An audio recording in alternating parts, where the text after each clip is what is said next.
Salam kerahiman. Hari ini tanggal 30 Maret. Kita akan baca dari 1075. Dalam nama Bapa dan Putra dan Roh Kudus. Amin. 1075. Jiwa-jiwa yang menyebarkan devosi kepada kerahiman ilahi akan kulindungi seumur hidupnya, seperti seorang ibu yang penuh kasih sayang melindungi bayinya. Dan pada saat kematiannya, aku tidak akan tampil sebagai seorang hakim bagi mereka, tetapi sebagai juru selamat yang maha rahim. Pada saat terakhir itu, jiwa tidak akan mempunyai senjata apapun untuk membela diri, kecuali kerahimanku. Berbahagialah jiwa yang sepanjang masa hidupnya membenamkan diri dalam sumber kerahiman, sebab ia tidak akan dihadapkan pada pengadilan. 1075. Jiwa yang menyebarkan penghormatan kepada kerahiman ilahi. Apakah termasuk kita-kita semua, ya? Dikatakan oleh Yesus, akan kulindungi seumur hidupnya. Bagaimana contoh perumpamaan yang akan Yesus lakukan melindungi kita-kita semua? Dia dengan jelas memberikan contoh seperti seorang ibu yang penuh kasih sayang melindungi bayinya. Karena ada juga ibu yang jahat, ya. Sebaik-baiknya ibu, kita tahu ada juga ibu yang memanfaatkan anaknya, menjual anaknya. Karena dia benci sama suaminya, anaknya mukanya seperti suaminya, terus dia benci sama bayinya, ya. Di sini Yesus pertegas seperti seorang ibu yang penuh kasih sayang. Ibu yang penuh kasih sayang, yang menjaga bayinya, yang menjaga anaknya, dia rela bangun, dia rela nggak makan apa-apa asal anaknya terpenuhi kebutuhan makanannya, dia lindungi, dia jaga, dia sayang, segala macam yang dilakukan oleh seorang ibu dengan penuh kasih sayang kepada bayinya. Itu yang diumpamakan oleh Yesus, aku akan menjaga kamu. Sebagai seorang ibu yang penuh kasih sayang kepada bayinya. Ya, luar biasa, ya. Itu yang Tuhan Yesus janjikan pada kita bagi mereka yang menyebarluaskan kerahiman ilahi.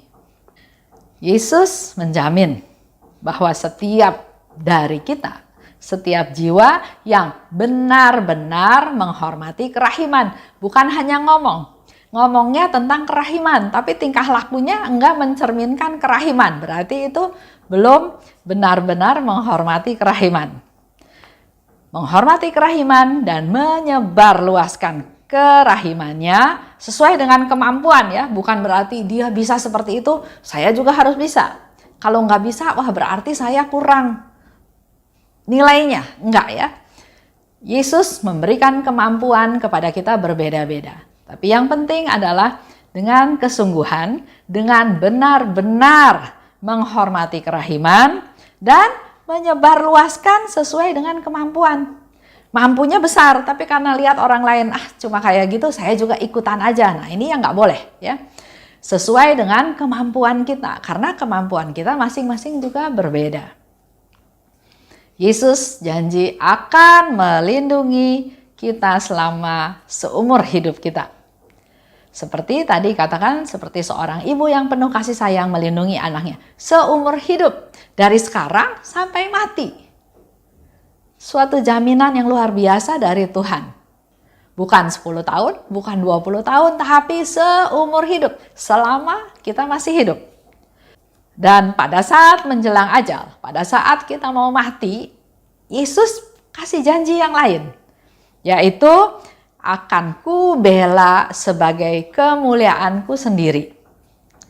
Yesus akan datang bukan sebagai hakim, tapi sebagai penyelamat yang maha rahim. Itu yang Yesus janjikan kepada kita semua yang benar-benar menghormati kerahiman Tuhan dan mewartakan, memberitakan semampu kita lakukan. Jadi sungguh luar biasa kerahiman Tuhan. Dan juga sungguh kita perlu bersyukur, berterima kasih karena dari sekian banyak orang kita lebih tahu lebih dulu melalui banyak peristiwa. Ada yang melalui sakit penyakit, ada yang melalui masalah, ada yang melalui suatu kejadian yang tidak terduga oleh dia, tapi Tuhan memanggil kita, Tuhan memilih kita dengan caranya Tuhan sendiri. Sama seperti saya bisa berdevosi kerahiman gara-garanya tahun 2000 ada orang yang kasih gambar kerahiman. Saya pun nggak ngerti itu apa. Jadi disimpan lagi. Tapi Tuhan terus berkarya. Saya masuk KPKS tahun 2003. Saya ketemu dengan salah satu dosen KPKS yaitu Pak Stephen Lex yang terus bercerita tentang devosi kepada kerahiman ilahi. Nah, tahapannya dari situ. Ya. Jadi yang penting buat kita adalah terbuka dengan panggilan Tuhan, bisa melalui sarana apa aja. Dan kita boleh bersyukur, berterima kasih karena begitu banyak hal-hal yang kita tidak tahu sekarang menjadi tahu. Melalui devosi kepada kerahiman ilahi. Melalui apa yang dikatakan oleh Yesus kepada Suster Faustina. Semua orang banyak yang merasa berat karena harus baca buku seperti ini. Tapi Bapak Ibu tanpa sadar kita sudah hampir selesai buku ini dalam 1 tahun. Bulan depan, bulan April, 1 bulan lagi kita akan bahas tema trust, percaya. Dan setelah itu selesai karena kita kan mulai 1 Mei ya. Lanjut ya. Yesus katakan, berbahagialah jiwa yang sepanjang hidupnya membenamkan diri dalam sumber kerahiman.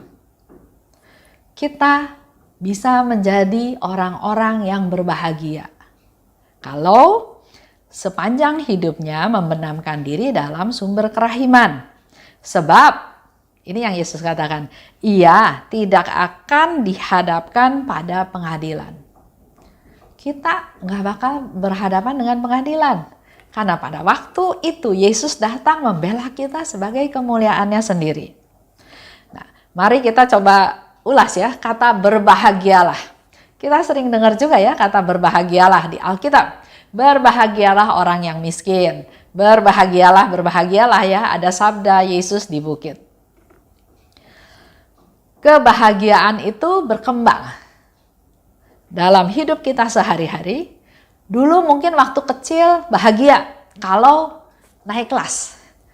Dulu waktu sekolah bahagia kalau juara 1. Dulu bahagia kalau bisa ketemu sama teman-teman yang baik. Dan seterusnya ya. Kebahagiaan itu berkembang, bertumbuh dengan pertumbuhan umur kita, dengan pertumbuhan lingkungan kita, dengan perkembangan iman kita, cara kita berpikir, sudut pandang kita, kebahagiaan itu berubah. Nah, semakin kita mendekatkan diri pada Tuhan, maka kebahagiaan kita juga bertumbuh ke arah atas. Kita bisa bahagia sekarang kalau bisa memuliakan Tuhan. Kita bisa bahagia kalau kita bisa mencintai sesama. Dulu waktu SMA saya masih ingat, kalau ulangan, ada teman saya sebelah, selalu dia kertas ulangannya itu ditutup sama sapu tangan. Sapu tangannya pun sapu tangan papahnya mungkin ya, yang besar. Di mana kita nggak bisa ngintip, nggak bisa lihat, nggak bisa nyontek. Ya. Itu yang pernah saya alami. Saya pikir, buat apa ya nyontek juga? Paling tambah 1-2 angka. Nah, tapi itu contoh. Orang lain nggak boleh tahu, itu ya, seperti itu contohnya ya. Tapi dengan pertumbuhan iman, kita sekarang lebih berbahagia kalau bisa memberi daripada menerima. Seperti firman Tuhan juga. Kalau dulu belum dekat sama Tuhan, ya di mana-mana juga lebih senang menerima dong daripada memberi. Kalau menerima kan saya dapat sesuatu. Kalau memberi saya kehilangan sesuatu. Tapi dengan pertumbuhan iman, dengan semakin mengerti firman Tuhan, semakin tahu arah hidup kita, ternyata dengan memberi itu semakin gembira daripada menerima. Memberi artinya saya punya lebih. Saya punya kemampuan untuk berbagi, untuk memberi orang lain. Jadi kebahagiaan itu yang saya katakan berkembang, dan sebagai orang beriman, sebagai kita orang rohani juga, perkembangan kebahagiaannya itu menuju ke arah atas. Karena bahagia-bahagia yang tadi saya sebutkan sifatnya sementara. Bahagia kalau naik kelas, bahagia kalau juara 1, bahagia kalau kaya, bahagia kalau naik pangkat. Tapi itu semua sifatnya sementara. Bahagia yang dimaksud adalah seperti yang Yesus katakan ya, berbahagialah jiwa yang sepanjang hidupnya membenamkan diri dalam Allah. Artinya kita akan berbahagia kalau kita menyerahkan diri kita dalam kerahiman Tuhan. Berserah pada Tuhan, mengandalkan Tuhan, fokus pada hal-hal yang di atas. Kita berbahagia. Kalau mikirin orang itu jahatin kita, orang itu fitnah kita, orang itu rugikan kita. Kalau fokusnya secara duniawi, susah bahagianya. Tapi kalau kita bisa menuju ke arah atas, seperti Suster Faustina katakan, kalau dia dihina, dia dilecehkan, dia dibully ya istilahnya, saya bergembira, saya berbahagia. Semakin direndahkan, saya semakin bersuka cita. Karena hal-hal yang dia alami bukan hanya untuk mengasihani diri, tapi untuk dia persembahkan kepada Tuhan. Lebih berbahagia memberi daripada menerima. Kita juga bisa berbahagia, semakin berbahagia kalau kita bisa menjadi semakin sehati dengan Tuhan. Bisa melaksanakan kehendak Tuhan, melaksanakan kehendak sendiri sesuai dengan kehendak Tuhan, sehati kan, kita makin bahagia, makin sukacita karena yang saya inginkan bisa saya laksanakan dan sesuai dengan apa yang Tuhan kehendaki. Jadi bukan pertentangan lagi ya, bukan pertentangan. Bahagia karena bisa melaksanakan kehendak Tuhan. Tadi dikatakan berbahagialah ya. Yang kedua, benamkanlah dirimu dalam sumber kerahiman. Orang yang berbahagia, orang yang membenamkan diri dalam sumber kerahiman. Sumber kerahiman itu apa? Sumber kerahiman itu adalah Allah. Jadi kalau kita membenamkan diri kita dalam sumber kerahiman, dalam Allah, kita akan sangat bahagia. Karena sumber kerahiman memberikan kehidupan dan makanan kepada setiap jiwa. Itu ada di 6:11. Kalau kita membenamkan diri dalam Tuhan, kita nggak perlu takut, nggak ada makanan, nggak ada kehidupan. Karena sumber kerahiman itu Allah sendiri. Dan Dia yang memberi kehidupan dan makanan buat jiwa kita. Dan yang ketiga, tidak akan dihadapkan pada pengadilan, Yesus katakan. Kita semua kalau nanti mati pasti akan diadili dalam tanda kutip. Kita akan menghadap Allah. Ya. Tapi orang-orang yang membenamkan diri dalam kerahiman Tuhan pasti akan bertemu Allah dengan sukacita. Sama seperti Suster Faustina. Kapan hari yang terindah, hari yang ku nanti-nantikan itu tiba? Karena pada saat aku mati, aku akan bertemu dengan Allah, muka dengan muka. Jadi kita akan menghadapi Allah kita, Allah, tapi dengan sukacita, bukan dengan ketakutan, tapi dengan sukacita karena dari hidup kita selama hidup, kita sudah membenamkan diri dalam Allah. Dan memang Bapa bukan hakim, tapi Bapa yang penuh kerahiman. Itu aja untuk hari ini, agar menguatkan kita semua untuk menyebarluaskan kerahiman Tuhan. Nggak ada yang percuma, nggak ada yang sia-sia.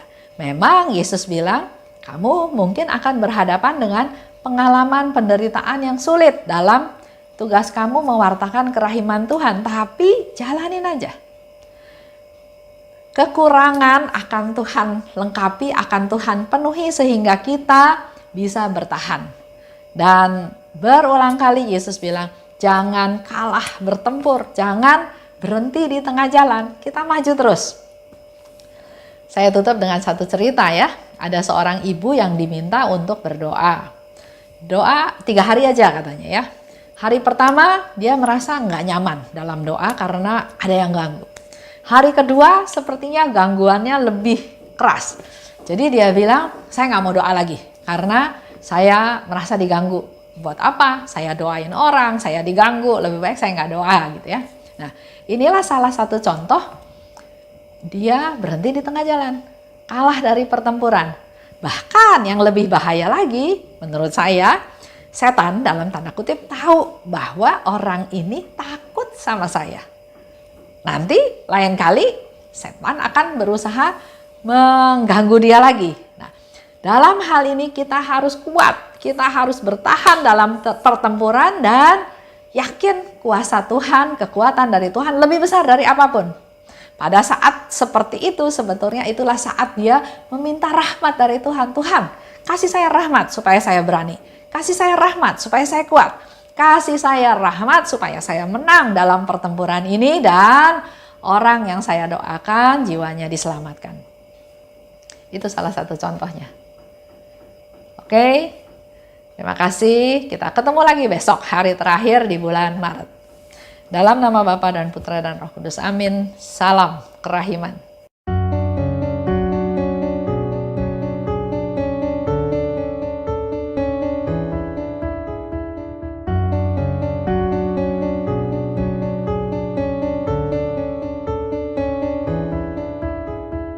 Mengapa engkau membiarkan banyak dosa dan kejahatan? Mengapa engkau tidak menghukumnya? Ternyata engkau masih memberi kesempatan. Dia memperpanjang masa kerahiman. Celakalah mereka yang tak menyadari. Tulis dan wartakan kerahimannya. Mohon rahmat bagi mereka yang berdosa. Ya Yesus, terima kasih atas semua kesempatan yang Engkau beri. Ya Yesus, ampunilah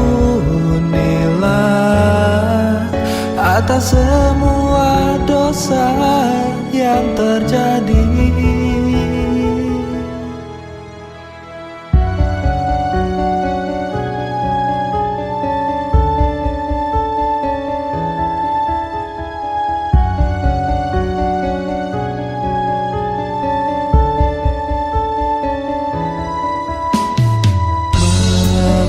Mengapa engkau membiarkan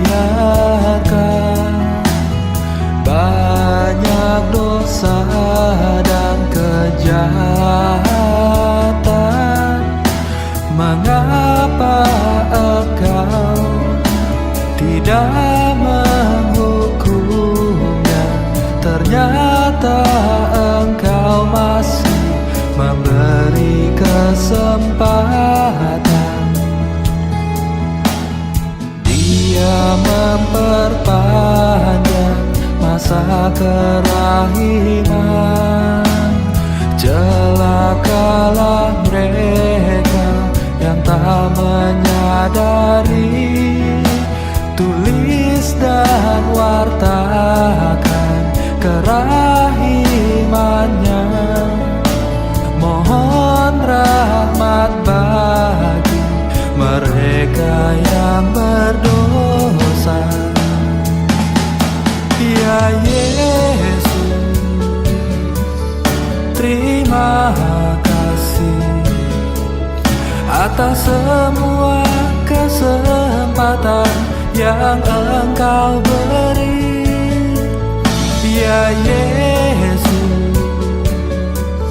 ampunilah